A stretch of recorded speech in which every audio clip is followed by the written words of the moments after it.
Hello welcome in our YouTube channel NB reborn tech. Today friends हम discuss करने में most important topic start करने वाले हैं जो थर्मोडायनेमिक का आपको बिल्कुल मजा आ जाएगा इसे पढ़ करके। ठीक है, देखिए हम हमेशा की तरह औरों की तरह नहीं पढ़ने वाले हैं। ठीक है, थोड़ा सा कॉन्सेप्ट अलग करने वाले हैं, पढ़ने का तरीका चेंज करेंगे यहाँ पे। ठीक है, हम डायरेक्ट स्टार्ट नहीं करेंगे, अपने प्रॉपर्टीज पॉइंट ये सब नहीं पढ़ने वाले हैं। हम जो पढ़ेंगे वो आप एक बार ट्राई कीजिए, पढ़िए पहले एक बार 5 मिनट आप दीजिए, वीडियो को अच्छे से देखिए। ठीक है, मिनिमम 5 मिनट, उसके बाद आपको खुद डिसाइड करना है आगे वीडियो आपको कंटिन्यू करना है कि नहीं करना है। चलिए, ये जो सेशन होगा आपके इंपॉर्टेंट है ये, क्योंकि जेई का पेपर काफी लेट हो चुका है। या पेपर होगा फर्स्ट पेपर के बाद क्या होगा, सेकंड पेपर होगा, आपके पास टाइम कम मिलने वाला है। ठीक है, और जो काफी सारे एमसीक्यूज हैं मेरे पास जो बहुत मोस्ट इंपॉर्टेंट है, जो प्रीवियस ईयर के हैं, सारे क्या है थर्मोडायनेमिक के हैं। तो 500 एमसीक्यूज एक के बाद एक करवाऊंगा जो आने वाले एग्जाम्स के लिए आपके क्या है वो मोस्ट इंपॉर्टेंट है। ठीक, आप इस एमसीक्यूज अगर आपको पीडीएफ चाहिए तो आप इस फेसबुक पेज पे जाके लॉग इन कर सकते हैं, यहाँ पे इस पेज को लाइक कर सकते हैं। जब मैं अपलोड करूंगा तो आपको ये अवेलेबल हो जाएंगी। चलिए ठीक है, स्टार्ट करते हैं। देखिए, थर्मोडायनेमिक पढ़ने से पहले हमें कुछ बातों को जानना जरूरी है। आजकल जो क्वेश्चंस पूछे जाएंगे वो डायरेक्ट आपसे नहीं पूछे जाएंगे, प्रॉपर्टीज क्या है या फिर पाथ फंक्शन कौन सा है, इस टाइप से नहीं पूछे जाएंगे। देखिए, तो थर्मोडायनेमिक्स से आपका तो थर्मोडायनेमिक इंपॉर्टेंट क्यों है, थर्मोडायनेमिक जो है आपका वो, देखिए एक्चुअल में थर्मोडायनेमिक्स का यूज कहाँ कहाँ पे होता है आपको जानना जरूरी है। तो आप जान जाओगे ये सारी बातें तो आपको पता हो जाएगा हमें थर्मोडायनेमिक कहाँ से पढ़ना स्टार्ट करना चाहिए। देखिए, अगर मैं बात करूँ स्टीम इंजन की बात करूँ, स्टीम इंजन में भी थर्मोडायनेमिक का यूज पूरा है। अगर आईसी इंजन की बात करता हूं मैं तो इसमें भी पूरा यूज होगा। आखिर किस पढ़ना कैसे हमें, क्या माइक्रोस्कोपिक लेवल पे पढ़ना है, फिर माइक्रोस्कोपिक लेवल पे पढ़ना है, तो हमें ये बातों को जानना जरूरी है। इससे पहले क्या है, देखिए जितने भी थर्मोडायनेमिक के सब में क्या एक टर्म आता है टेम्परेचर, इसको भी जानना हमारे लिए जरूरी है। तो आइए हम यहीं से स्टार्ट करते हैं इसे पढ़ना। ठीक है, तो चलो लेट्स स्टार्ट करते हैं। साथ साथ आप ना कुछ बातों को नोट करना, नोट कर लेना, स्क्रीनशॉट लेना हो, स्क्रीनशॉट नहीं 2 दिन बाद आप भूल जाते हो। फिर चलिए लेट्स स्टार्ट करते हैं अपना। देखिए, सबसे पहले जब थर्मोडायनेमिक स्टार्ट करते हैं तो हमें पढ़ना पड़ता है, थ्योरी पढ़नी पड़ती है छोटी सी। तो थ्योरी का नाम क्या है, काइनेटिक थ्योरी। क्या होता है आपका, काइनेटिक थ्योरी जो होती है, काइनेटिक थ्योरी ऑफ गैस। ठीक है, जो गैस की काइनेटिक थ्योरी है, यही काइनेटिक थ्योरी आपको एक्सप्लेन जो 11th क्लास की है एक्चुअल में ये, वो आपका यहाँ पे क्या बताएगी, टेम्परेचर का कॉन्सेप्ट लेके आती है कि टेम्परेचर आखिर है क्या, टेम्परेचर को कैसे हमें समझना है। ठीक है, हम वही पढ़ेंगे। देखिए, जो काइनेटिक थ्योरी ऑफ इसका यूज क्यों करा हमने, क्योंकि हमारे पास जो थर्मोडायनेमिक पढ़ते हैं तो 2 टाइप की साइकिल बनती है। एक आइडियल साइकिल आप बनाते हो, फिर आप कहते हो एक एक्चुअल साइकिल होती है। जो आइडियल एक्चुअल का डिफरेंस वो क्यों है, इनके एजम्पशंस पे बेस्ड है। आइए देख लेते हैं क्या होता है वो जल्दी से। ठीक है, जब हमने बोला कि जब पढ़ाई स्टार्ट करा हमने, ये थर्मोडायनेमिक की स्टडी स्टार्ट करा करना, तो यहाँ पे हमने कुछ बातों को मान लिया, एज्यूम कर लिया। क्या एज्यूम कर लिया, जो देखो यहाँ से पहला एमसीक्यू जो आपका बनता है। ठीक है, मैं बताता चलूंगा साथ साथ कहाँ से किससे क्वेश्चन पूछे जाते हैं। क्वेश्चन आता है The collision between the molecular are perfectly dash elastic plastic none of these। इस टाइप से ऑप्शंस आएंगे।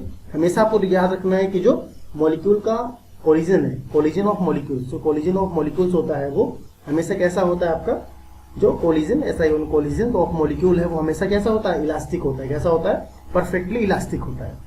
कोलिजन ऑफ मॉलिक्यूल्स कैसा होता है, परफेक्टली इलास्टिक होता है। ठीक है, तो आपको ये बातों को ध्यान रखना है। TLY परफेक्टली कैसा होगा, ये इलास्टिक, परफेक्टली कैसा होगा है इलास्टिक। पहली बात आपको समझ में आई ये बातें यहाँ पे। चलिए ठीक है, आगे बढ़ते हैं। और जो टाइम स्पेंडिंग होगा, यहाँ से मॉलिक्यूल यहाँ जाएगा उठ करके। ठीक है, यहाँ पे टाइम को एज्यूम हम कर लेते हैं कि इसका कोई टाइम नहीं लगता है। ठीक है, तो यहाँ पे ये इंपॉर्टेंट था, ये बताया मैंने आपको। चलो ठीक है, अब आगे बढ़ते हैं। और एक चीज और, एक एजम्पशन और भी था कि तो एजम्पशन की बात होगी सेकेंड। तीसरी बात क्या है कि जो मॉलिक्यूल्स है ना वो हमेशा फ्रीली मूव करते रहते हैं। कोई कंटेनर है, बहुत सारे मॉलिक्यूल्स होंगे इसमें, हमेशा क्या होंगे वो फ्रीली क्या है मूवमेंट करते रहेंगे, इधर से उधर मूविंग करते रहते हैं। चलिए, तो हमने ये क्यों पढ़ा, ये हमने इसलिए पढ़ा। अभी क्या होगा, हम टेम्परेचर का समझेंगे कॉन्सेप्ट कि टेम्परेचर आया कहाँ से। चलो ठीक है, यहाँ पे आपको ना डेरिवेशन नहीं करवाऊंगा बिल्कुल भी, चिंता मत करिए। पीवी क्या होता है, 1/3 M कैपिटल N C बार का स्क्वायर। ये होता है आपका इक्वेशन। ये कौन सी इक्वेशन है, काइनेटिक इक्वेशन ऑफ गैस। ये कौन सी इक्वेशन है, मोस्ट इंपॉर्टेंट इक्वेशन से लिख लीजिए, नोट कर लीजिए। कन्वेंशनल एग्जाम में 100% आता है कि ये पूछा जाएगा कि अभी क्वेश्चन बता रहा हूं कैसे पूछेंगे। इसे कहते हैं क्या, हम इसे कहते हैं kinetic, equation of gas, kinetic equation of gas. ठीक है, काइनेटिक इक्वेशन ऑफ गैस यहाँ पे है क्या, P क्या है, प्रेशर है आपका, ये बताने की बात है ही नहीं। V क्या है, वॉल्यूम है, ये भी नहीं बताना। M क्या है, मास है। N क्या होता है आपका, N है आपका large number of molecules. N क्या होता है आपका, N क्या है आपका लार्ज नंबर ऑफ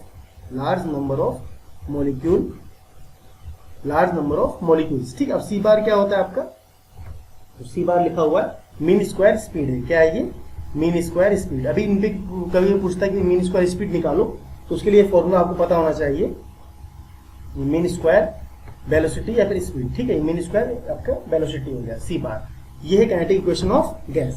चलिए देखिए इससे क्वेश्चन कैसे आएगा वो अब देखते हैं। देखो इससे एक टर्म आपका थोड़ा सा घुमा के पूछा जाएगा। क्या पूछ लिया जाएगा कि जो आपका सी बार है, इस पे न्यूमेरिकल सीधे सीधे बेस्ड पे आता है। सी बार है तो सी बार क्या होता है, अगर मैं बात करूं 1/2 m सी बार का स्क्वायर, जो आपके जो काइनेटिक एनर्जी होती है सेम एनर्जी, 3/2 क्या होता है वो केटी के इक्वल होता है। यहाँ से अगर हम सी बार कैलकुलेट कर लेते हैं तो आपको डायरेक्ट रिजल्ट आपको याद रखना है 3RT। क्या हो जाएगा वो? 3RT। आर क्या होता है आपका? अब फ्रेंड्स देखिए यहाँ पे आपको दो बातें और समझा देता हूँ। आर और R0 में अंतर होता है। ठीक है, आपका ये होता है आर क्या होता है? Universal gas constant, universal gas constant है ये। ठीक, और ये वाला आर जो होता है आपका ये कैरेक्टरिस्टिक्स, CHARACTERISTIC कैरेक्टरिस्टिक्स आपका गैस कांस्टेंट। ठीक, कैरेक्टरिस्टिक्स गैस कांस्टेंट होता है। ये क्या होता है आपका? Universal gas constant. आपको ये वाला भी रिमेंबर करना है अच्छे से। सी बार इस पे डायरेक्ट आता है न्यूमेरिकल आपका रूट 3RT हो जाएगा। सी बार कितना होता है? रूट 3RT ये हो जाएगा। अब देखो ये हमने क्यों लिख लिया, देखिए यहाँ पे क्या बोला गया, यहाँ पे जितना एवरेज आपका वेलोसिटी है वही क्या है? टेम्परेचर ही तो है टी आपका। ठीक है, टेम्परेचर। तो कहने का मतलब क्या, हम ये लाइन बोल सकते हैं, क्या बोल सकते हैं? टेम्परेचर क्या होता है आपका? कोई भी टेम्परेचर को हम डिफाइन कैसे करेंगे? टेम्परेचर को डिफाइन कैसे करेंगे कि क्या ये एवरेज काइनेटिक एनर्जी है। कि क्या है ये? एवरेज काइनेटिक एनर्जी ऑफ जो मॉलिक्यूल्स हैं उनकी एवरेज काइनेटिक एनर्जी है। मॉलिक्यूल्स की क्या है? एवरेज काइनेटिक एनर्जी को हम क्या बोलते हैं? इसी को हम बोलते हैं टेम्परेचर। टेम्परेचर क्या है? Temperature is the average of, किसका एवरेज? जो मॉलिक्यूल्स हैं उनकी काइनेटिक एनर्जी कितनी है। ये मॉलिक्यूल्स हैं बहुत सारे, ये मॉलिक्यूल्स इधर उधर मूवमेंट कर रहे हैं, किससे कर रहे हैं? सी बार से निकाल पाओगे आप। ठीक, यहाँ से तो इनमें जितनी इसका एवरेज निकाल लिया जाए, इसका एवरेज अगर निकाल लीजिए सारे मॉलिक्यूल्स का, यही क्या है आपका? टेम्परेचर है। टेम्परेचर में आया आपकी क्या होता है? टेम्परेचर क्या है? Average kinetic energy of molecule, average molecules का। ठीक है, इसमें क्या कहते हैं? काइनेटिक इंटरप्रिटेशन ऑफ टेम्परेचर भी कहते हैं इसे। क्या कहते हैं इसे? Kinetic interpretation of temperature. Temperature को कैसे निकाला जाता है। देखिए जब टेम्परेचर का कॉन्सेप्ट समझ में आया, इसके बाद स्टार्ट होता है आपका थर्मोडायनेमिक। अब यहाँ से होगा थर्मो का मतलब ही टेम्परेचर से, टेम्परेचर की स्टडी करना अलग रीजन पे, अलग फील्ड पे, ये थर्मोडायनेमिक। अब क्या इसकी डेफिनेशन भी चाहिए आपको। थर्मोडायनेमिक की डेफिनेशन क्या होती है? देखिए थर्मोडायनेमिक की बेहतरीन डेफिनेशन क्या है? ये एक ऐसी साइंस है जो एनर्जीज के बीच में एनर्जी कन्वर्जन करवाती है। क्या करवाती है? ये एनर्जी कन्वर्जन। आप डायरेक्ट बोल सकते हो कि ये थर्मोडायनेमिक क्या है? थर्मोडायनेमिक साइंस है। ठीक है, ब्रांच है साइंस की, जिसमें क्या होता है? एनर्जी कन्वर्जेंस की हम स्टडी करते हैं। या फिर इसको आप इस तरीके से बोल सकते हो जो नॉर्मली हम पढ़ते हैं या पहले से ही पढ़ते रहे हैं, कि ये बोलते हैं कि थर्मोडायनेमिक क्या है? Thermodynamic is science in which the interaction between the interaction between energy and, ये फेवरेट है मेरी, favourite definition, energy and material system. ये एनर्जी का ट्रांसमिशन करवाता है। जो इंटरेक्शन है बिटवीन द एनर्जीज और एनर्जी मटेरियल सिस्टम का, इनके बीच का जो ट्रांसमिशन है, जो जितने भी आपके कन्वर्जन्स होंगे सारे वो क्या उसमें हम किसमें पढ़ते हैं? थर्मोडायनेमिक में पढ़ते हैं उस चीज को। ये बात समझ में आया। अब देखिए थर्मोडायनेमिक के अंदर क्या है? बेसिक रूल्स है। कितने रूल्स हैं आपके? वो 4 रूल्स है। कितने हैं? देखिए चारों जो नियम है, 4 लॉज है जो आपके, ये 4 लॉ एक्चुअल में इनका कोई मैथमेटिकल एक्सप्रेशन नहीं है, मतलब मैथमेटिकल प्रूफ नहीं है। ये सारे क्या है? एक्सपेरिमेंटल है। तो हम यहाँ पे क्या है समझेंगे कौन कौन से हैं आपके एक्सपेरिमेंटल हैं। ये कौन कौन से लॉ हैं पहले वो देख लेते हैं। तो पहले ही आता है आपका फर्स्ट लॉ। क्या होता है? फर्स्ट लॉ ने क्या बोला? फर्स्ट लॉ ने क्या बताया है? फर्स्ट लॉ ने बोला कॉन्सेप्ट ऑफ इंटरनल एनर्जी। ये करके समझेंगे सबको हम धीरे धीरे करके। पहले मैं आपको बेस क्लियर कर दूं, उसके बाद फाउंडेशन बन जाएगा तो इजी होगा समझने में। कॉन्सेप्ट ऑफ इंटरनल एनर्जी, क्योंकि कन्वेंशन में बहुत जरूरत पड़ने वाली है आपको इन सब चीजों की। फर्स्ट लॉ हो गया convention of concept of internal energy के बारे में। यू जो आप डिनोट करते हो, इसके बारे में कौन बताता है? फर्स्ट लॉ ने आपका एक्सप्लेन किया था इंटरनल एनर्जी कॉन्सेप्ट होता क्या है, इंटरनल एनर्जी क्या चीज है। इसके बाद है जीरोथ लॉ। इसके बाद क्या आपका जीरोथ लॉ ने क्या बताया? जीरोथ लॉ ने बताया जो थर्मल इक्विलिब्रियम होगा, वहां पे कॉन्सेप्ट ऑफ टेम्परेचर, कहने का मतलब है इसने क्या बताया, सीधे सीधे कॉन्सेप्ट ऑफ टेम्परेचर के बारे में। जो टेम्परेचर का कॉन्सेप्ट होगा किसने बताया, वो जीरोथ लॉ ने बताया। ठीक, अब बात करते हैं सेकंड लॉ की। ये लॉ बहुत इंपॉर्टेंट है, इससे कई सारे चीजें समझेंगे हम, मैंने अपने पुराने वीडियो में बता रखा है। तो आप अगर क्वेश्चन ऐड करने हैं तो आप वहां जाकर कर सकते हो। कई सारे मैंने एमसीक्यूज की वीडियोज बनाई है, काफी अच्छी वीडियोज है वो, आप देखोगे आपको हेल्प मिलेगा। आईसी इंजन की बना रखी है मैंने, तो आपको कुछ बेसिक टॉपिक मिल जाएंगे। तो थ्योरी वाली क्लासेस लेंगे एक लाइन से, ठीक है, बाकी मैं एमसीक्यूज करवाते रहूंगा साथ साथ। अब बात करते हैं second law.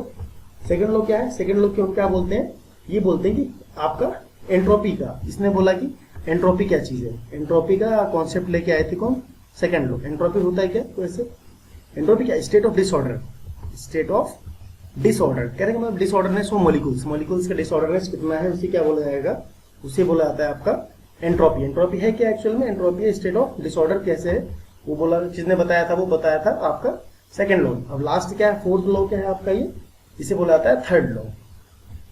Third law, zeroth को मिला के 4 हो गया ना। आपका थर्ड लॉ ने क्या बोला, थर्ड लॉ ने बताया कि जो एब्सोल्यूट जीरो ऑफ एंट्रोपी, क्या बोला इसने, तो ये क्यों बता रहा हूँ, ये आपका करके डायरेक्ट पूछ लेता है, एब्सोल्यूट जीरो ऑफ एंट्रोपी। ये बातें किसने बताई, आपने वो बताई। देखो फर्स्ट पेपर बहुत इजी हो जाएगा अगर आप ये सब बातें जानते हो तो, ठीक है। इसे कहते हैं लोवेस्ट पॉसिबल टेम्परेचर पे क्या होता है, ये एब्सोल्यूट जीरो एंट्रोपी क्या होगा, एट ए लोवेस्ट पॉसिबल टेम्परेचर, उस पे क्या होगा, एंट्रोपी कितनी हो जाएगी, एंट्रोपी हमारी जीरो। ये थर्ड लॉ बताता है ये, ठीक है। ये सारे क्या देखिए, इनका कोई मैथमेटिकल प्रूफ नहीं है, इनका कोई क्या होता है मैथमेटिकल प्रूफ है नहीं, इनका क्या है एक्सपेरिमेंटल ऑब्जर्वेशन से। आपको स्क्रीनशॉट लेना है स्क्रीनशॉट लो, नहीं फिर आगे बढ़ जाते हैं इससे। चलो ठीक है, अब आगे देखते हैं नेक्स्ट कॉन्सेप्ट क्या होना चाहिए हमारा। नेक्स्ट कॉन्सेप्ट क्या है, नेक्स्ट कॉन्सेप्ट है कि थर्मोडायनेमिक सिस्टम। अब जो चलेगा वो क्या चलेगा आपका, थर्मोडायनेमिक सिस्टम। आखिर थर्मोडायनेमिक सिस्टम क्या चीज है देखते हैं। थर्मोडायनेमिक SYST है, थर्मोडायनेमिक सिस्टम, ठीक है। थर्मोडायनेमिक सिस्टम पढ़ रहे हैं, अब यहाँ से आपका बेस स्टार्ट हो रहा है थर्मोडायनेमिक का धीरे धीरे करके।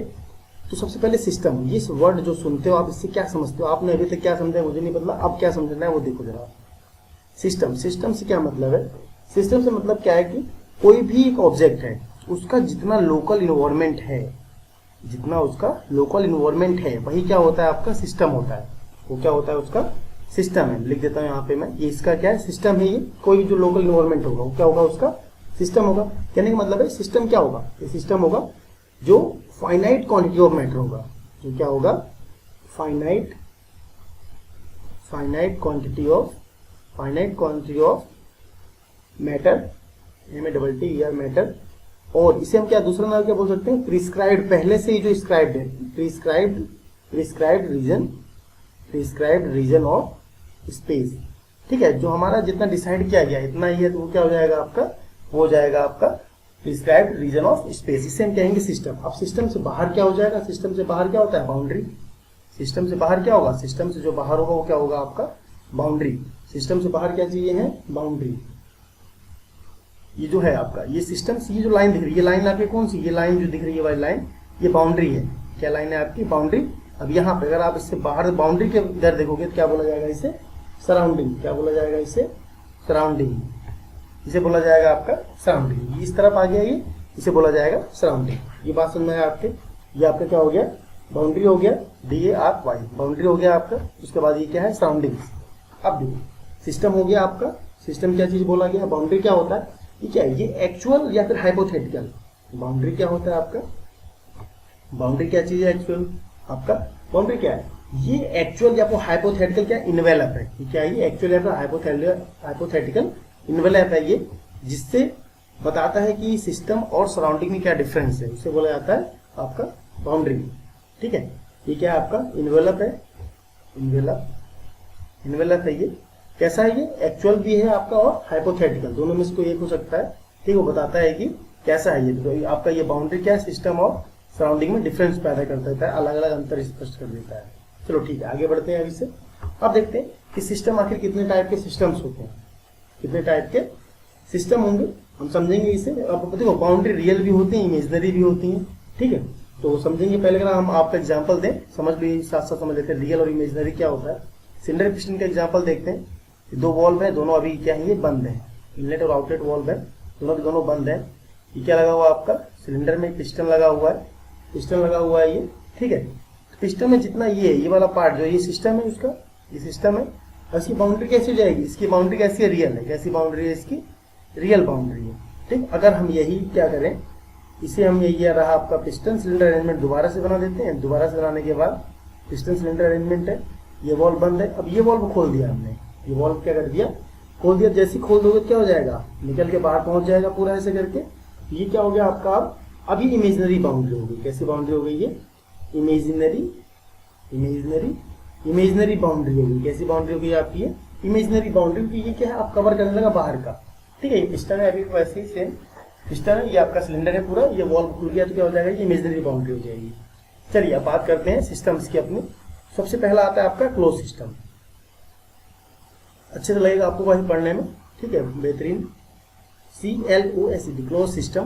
क्लोज सिस्टम क्या होता है, क्लोज सिस्टम, देखिए क्लोज सिस्टम का मतलब क्या है, एक ऐसा सिस्टम जिसमें ना तो क्या होगा, एनर्जी का ट्रांसमिशन होगा, नॉट आपका सॉरी एक ऐसा सिस्टम होगा। क्लोज सिस्टम का मतलब क्या है, क्लोज सिस्टम का मतलब है, देखो क्लोज सिस्टम में एनर्जी का ट्रांसफर तो हो ही रहा है। एनर्जी का ट्रांसफर क्या होता है आपका, होता रहता है, बट क्या होता है, मैटर का ट्रांसफॉर्मेशन नहीं होता, ठीक है।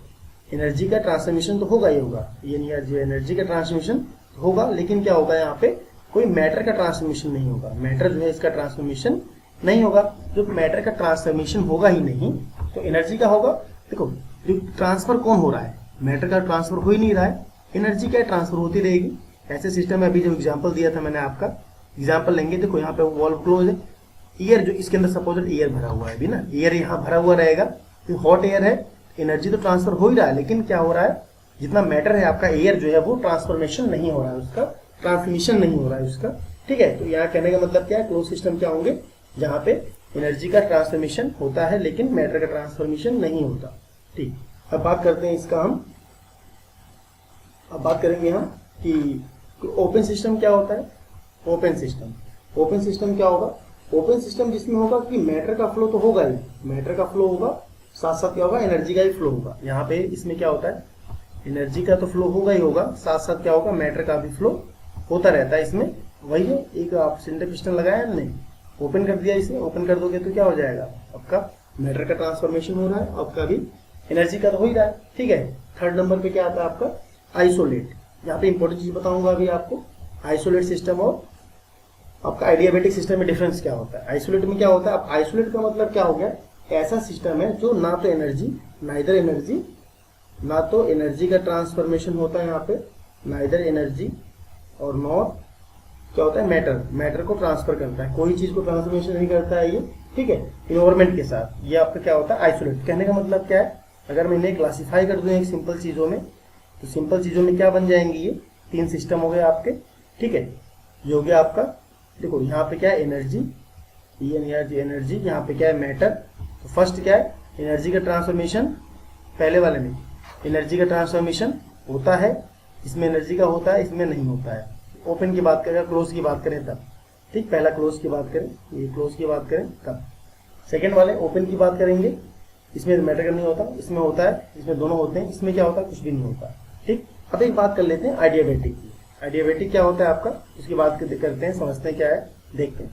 देखो आइडियाबैटिक, तो आइडियाबैटिक की बात करें अगर हम, तो आइडियाबैटिक की बात करेंगे तो क्या हो जाएगा, एक मिनट देखिए, आइडियाबैटिक सिस्टम समझेंगे क्या होता है। तो आइडियाबैटिक क्या होगा, यहाँ पे जितने भी आइडियाबैटिक हैं, देखो आइडियाबैटिक में क्या होता है, आइडियाबैटिक में कहने का मतलब क्या है, वहां पे हीट का ट्रांसमिशन नहीं होता, वहां पे क्या होगा, हीट का ट्रांसमिशन, थर्मोफ्लास्क जो होता है आपका, थर्मोफ्लास्क क्या होता है, थर्मोफ्लास्क आपका थर्मली इंसुलेटेड होता है। क्या होता है ये, थर्मली इंसुलेटेड होता है, यहाँ पे कोई भी आपका हीट का ट्रांसफॉर्मेशन नहीं होगा, थर्मली इंसुलेटेड होता है आइडियाबैटिक में। आइडियाबैटिक में क्या होता है, सपोज ये आपका सिलेंडर पिस्टन अरेंजमेंट दोबारा बनाता हूँ, बाहर हम क्या कर देंगे, इसे आइसोलेटेड कर देंगे, इंसुलेशन लगा देंगे। अब क्या होगा ना, हीट का ट्रांसमिशन नहीं होगा, लेकिन एनर्जी का ट्रांसमिशन होता है, मैटर का ट्रांसफॉर्मेशन नहीं होता है, ठीक है। तो ये क्या हो जाएगा, अगर ऐसा नहीं होगा तो ये भी आइसोलेट बन जाएगा। तो कहने का मतलब क्या हो गया, exchange work with surrounding, work का तो एक्सचेंज हो रहा है, वर्क का तो एक्सचेंज होता है, बट क्या होता है, हीट का ट्रांसफॉर्मेशन नहीं होता है। अगर ऐसा नहीं होगा तो क्या बन जाएगा, ये आइडियाबैटिक सिस्टम। और लास्ट एक कॉन्सेप्ट और बचा हुआ, समझ लेते हैं उसे भी। फेज का, फेज समझ लेते हैं, ठीक है। बाकी नेक्स्ट वीडियो में डिस्कस करेंगे, फेज समझेंगे। फेज में फेज क्या होता है, फेज ही क्या होता है कि एक फेज का मतलब है होमोजीनियस मिक्सचर होना चाहिए, होमोजीनियस होना चाहिए आपका। तो होमोजीनियस हेटेरोजीनियस मिक्सचर पढ़ा था आपने ना, सेम वैसा ये भी है कि फेज का मतलब क्या है, एक मैटर का वो फेज होता है, एक मैटर जो है उसका एक फेज होता है ये, जिसमें क्या होता है कि जो आपका केमिकली और फिजिकली स्ट्रक्चर और कंपोजिशन दोनों क्या होनी चाहिए, हर पॉइंट पे इक्वल होना चाहिए, सेम होना चाहिए। कहने का मतलब क्या है, a phase in a quantity of matter which is homogeneous throughout its chemical composition physical structure, same होने चाहिए, फिजिकली स्ट्रक्चर और केमिकली स्ट्रक्चर दोनों के सेम होने चाहिए। ये फेज पे बेस पे क्या है, दो टाइप के आपके सिस्टम होते हैं, एक होता है आपको होमोजीनियस सिस्टम, एक होता है हिट्रोजीनियस सिस्टम। एक क्या होता है आपका हिट्रोजीनियस सिस्टम। तो इसमें होमोजीनियस में क्या होता है, होमोजीनियस में होता है सिंगल फेज की बात की जाती है, इसमें क्या होगा सिंगल फेज, ऐसी फेज की बात की जाएगी।